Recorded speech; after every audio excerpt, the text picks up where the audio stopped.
Hari ini saya ingin menjelaskan Python Project Passman, studi kasus super kasir. Terlebih dahulu saya perkenalkan diri, nama saya Salsa. Saya mahasiswi dari UT Bogor, Prodi Ekonomi Pembangunan. Nah, kasus studi yang akan saya bahas adalah latar belakang permasalahannya adalah Andi, pemilik sebuah supermarket besar di Indonesia, ingin menyederhanakan proses bisnis dengan mengimplementasikan sistem kasir self-service di supermarketnya. Tujuannya adalah memungkinkan pelanggan untuk memasukkan item, jumlah, dan harga secara langsung, memungkinkan pelanggan yang tidak berada di kota tersebut untuk melakukan pembelian secara remote. Tantangannya adalah mengembangkan sistem kasir self-service yang ramah pengguna dan efisien.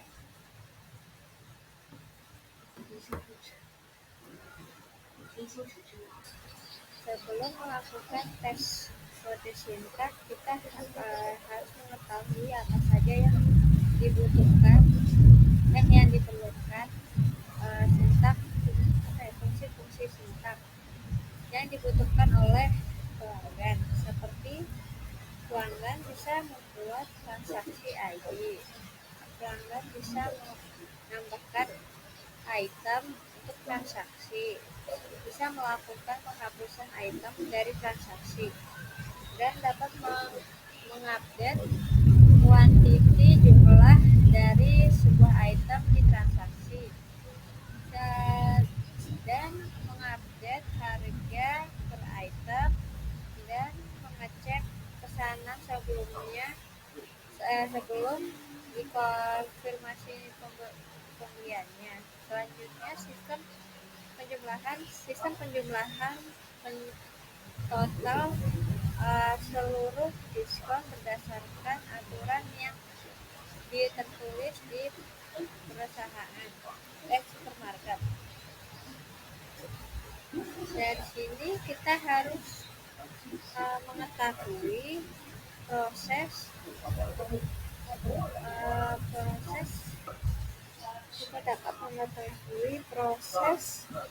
singkat bagaimana sistem kasir self-service bisa dibuat. Jadi bisa dimulai dari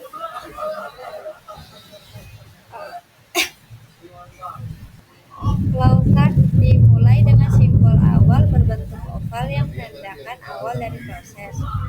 Tahap kedua, input ID transaksi, ada simbol input atau output berbentuk paralelogram yang mewakili input ID transaksi oleh pengguna. Yang ketiga, input item, pengguna memasukkan nama item, jumlah, dan harga per item.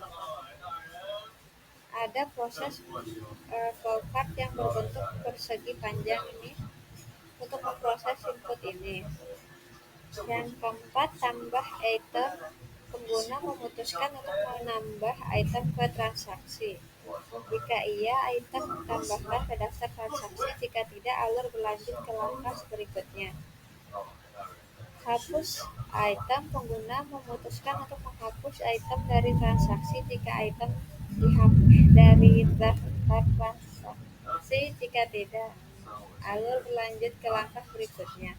Yang keenam, update item, pengguna memutuskan untuk mengupdate item dalam transaksi, misalnya mengubah jumlah atau harga per item customer yang dibeli. Jika ya, item diupdate sesuai dengan input. Jika tidak, alur berlanjut ke langkah berikutnya.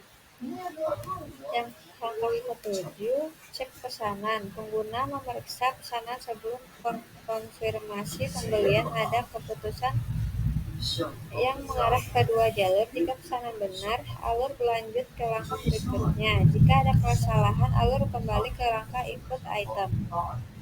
Yang ke-8, hitung total belanjaan. Sistem menghitung total belanjaan dengan mempertimbangkan diskon berdasarkan aturan yang telah ditentukan oleh supermarket. Langkah 9, tampilkan total belanjaan dengan diskon ditampilkan kepada pengguna. Langkah terakhir, konfirmasi pembelian. Pengguna memutuskan apakah ini ingin mengkonfirmasi pembelian atau tidak. Jika iya, transaksi selesai dan flowcard berakhir. Jika tidak, alur kembali ke langkah input item. Selesai. Flowcard berakhir dengan simbol akhir, biasanya berbentuk oval, yang menandakan akhir dari proses. Ini merupakan alur proses pembuatan sistem kasir self-service yang ramah dan efisien. Dengan menggunakan Python, dapat membuat sistem kasir self-service yang efisien dan ramah pengguna dengan cepat dan mudah. Python juga mendukung pengembangan yang bersih dan mudah dipelihara, menjadikannya pilihan yang baik untuk proyek-proyek pengembangan aplikasi kasir. Berikut penjelasan fungsi atau merupakan cara dan atribut apa saja yang ditulis pada sintaks Python pada kasus self-service kasir system. Apa saja yang dibuat? Yang dibuat adalah atribut transaction ID, items, dan total amounts. Terus sintaks dan fungsi apa saja yang digunakan dalam sintaks Python ini? Ada set transaction ID. Fungsi itu digunakan untuk mengatur ID transaksi. Yang kedua, add items, memungkinkan pengguna untuk menambahkan item ke dalam transaksi. Ketiga, delete item, untuk memungkinkan pengguna untuk menghapus item. Update item dan check order, untuk memeriksa pesanan sebelum mengonfirmasi. Selanjutnya saya langsung saja mengaplikasikannya ke notebook Jupyter Python. Berikut sintaks yang diaplikasikan pada aplikasi notebook Jupyter atau Python.